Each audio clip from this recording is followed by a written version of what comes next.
Now, I am a storyteller at the National Leprechaun Museum, and as it is World Storytelling Day, I think it is only appropriate that I share with you a leprechaun story.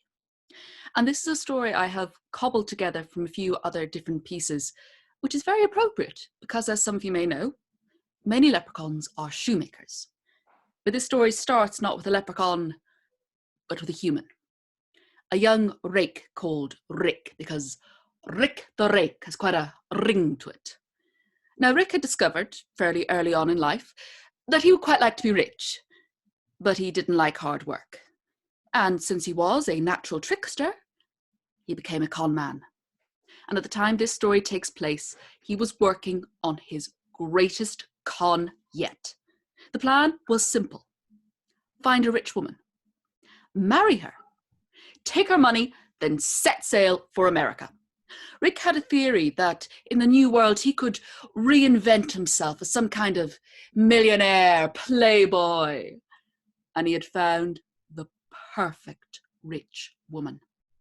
Her name was Aisling, and well, she had a fair bit of money of her own, but she was set to inherit a grand fortune from her grandfather. The old man, he was quite advanced in years. He would be shuffling off this mortal coil any time now. And Rick really wasn't too averse to the idea of maybe giving the old man a bit of a push over the finish line. So he put his plan into action. The first thing he did was borrow a great deal of money, buy himself some fancy clothes, then move into the neighbourhood, claiming to be a gentleman. He began to pay court to Aisling and to the old man too. He had a theory. If he could get the grandfather on side, it would make everything else just that little bit smoother. The old man, though, well, he had a bit of a reputation. He was a talker, had 1,001 old wives' tales, could talk the hind legs off a donkey, and the front legs too, which is why there are no donkeys in this story. But Rick began to seek the old man out. He would sit up with him long into the night, listening to these rambling stories. Did I ever tell you about the time my cousin, well, he wasn't really my cousin, he was my grandmother's second husband's nephew's best friend. Well, everyone just used to call him Binky. Rather unfortunate nickname. No one will ever take you serious if you're introduced as Binky. Well, he took it into his head. He was going to buy a pig. No, you haven't told me this story before. Please, what type of pig was it? The old man began to form quite a favourable impression of this young chap. This young fellow who was listening so attentively to the stories, who was smiling such a genuine smile. The thing he couldn't see, though, was behind Rick's eyes. He was counting the pictures on the wall. He was eyeing up the silver tea set in the corner. He was evaluating the fine furniture they were sitting on.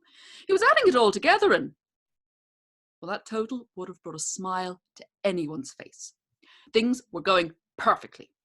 Rick was now ready for the final stage. He was going to take Aisling to a dance on Friday, propose to her on Saturday. They'd be married on Sunday, and by Monday, he'd be on the ship to America. The Friday came, he put on his best clothes, put the last of his borrowed money in his pocket, and he set off down the road.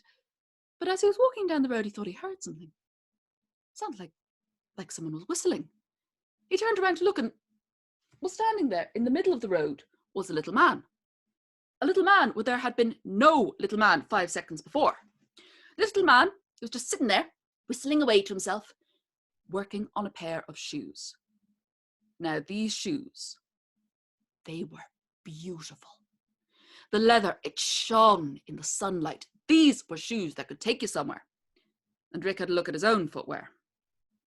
It was a bit worn, a bit scuffed. He hadn't taken the best care of them. And he decided he wanted those shoes. He still had a bit of money left. So he walked up and said, "Cobbler, that is a fine example you have there of your art."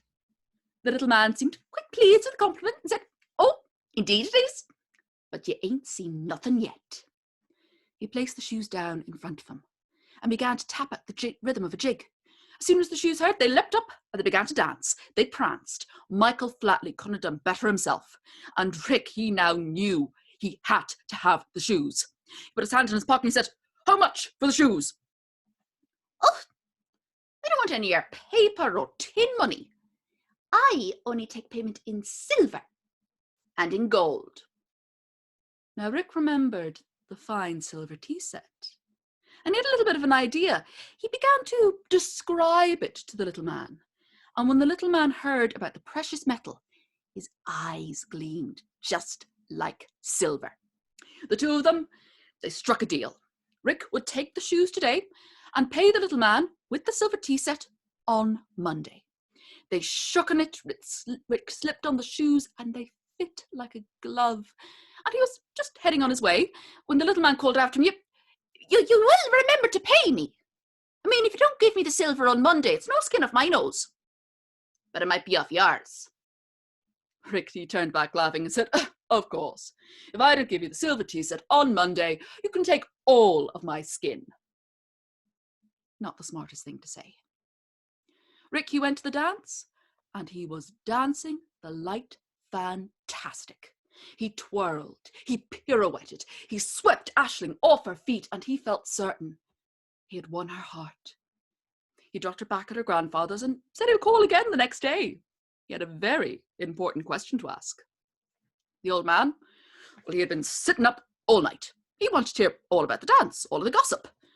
But when Aisling came in, she only had 3 words to say. His shoes squeaked. Now, both Aisling and the old man, they knew what they say. They say that shoes that squeak have not been paid for. And with that, Rick's ruse was rumpled. They knew he was nothing but a fortune hunter. When he called again the next day, he was dismissed, not so much as by your leave. Saturday ended, no engagement. Sunday came and went, no marriage. Monday rolled around, no silver tea set. And Rick had now found himself in quite the pickle. You see, his creditors, well, they were calling on him. They wanted their loans back. And he had no money. He had no marriage. He was racking his brains. There had to be a way out of this mess. When who should show up at, oh, hello, it's only me. I was getting a little bit worried I might have slipped your mind. I've come to pick up the silver tea set. Rick, he rounded on the little man. Be gone with you. There's no silver for you here. The little man, he shook his head sadly and said, oh, no. I was afraid as much. Get him, boys. Then out from every nook and cranny leapt the little men. There were Chloricons there. They were swaying a bit. They'd been to the pub beforehand, but they were still there. The fair Darricks, they'd shown up as well. They heard there might be some mischief, and they'd been sharpening their knives. They all leapt on Rick and dragged him to the court of the leprechauns. Now Rick knew he was in trouble this time. He was looking around the court, looking into all the little sharp faces, little sharp eyes, little sharp knives. And the cobbler was putting his case before the court. It was a very simple case. He had made a pair of magical shoes. He had been promised payment for said shoes. Payment was not forthcoming. Therefore, he demanded the agreed-upon forfeit, the skin of Rick the Rake. Rick's mind was racing. He didn't want to be skinned alive. There had to be some way to get out of this, some loophole. And that's when he remembered. He'd read The Merchant of Venice. He stood up before the court and said, yes, indeed, my honoured lords, ladies, gentlemen. I did indeed say if I couldn't pay in silver, this man could take my skin, but I made no mention of blood. You're indeed entitled to my skin, but not a single drop of my blood. And since you can't skin someone without them bleeding, you're just going to have to let me go. Ha! Shakespeare, to the rescue. The court were a bit thrown by this, so they retired to discuss the matter. They mumbled away into the wee hours of the morning, and at last the judge made her decision. She came back before the court and said, yes, indeed. The arrangement was for skin. There was no mention of blood. But it was stated that payment would come on Monday. And it is now just Tuesday. I therefore decree blood may be taken as interest. And with that, they all leapt on Rick, tore his flesh from his bones, leaving him as nothing but a bone ghost. And the cobbler? Well, he took that skin, tanned it, made it into the softest leather, and made a beautiful set of shoes.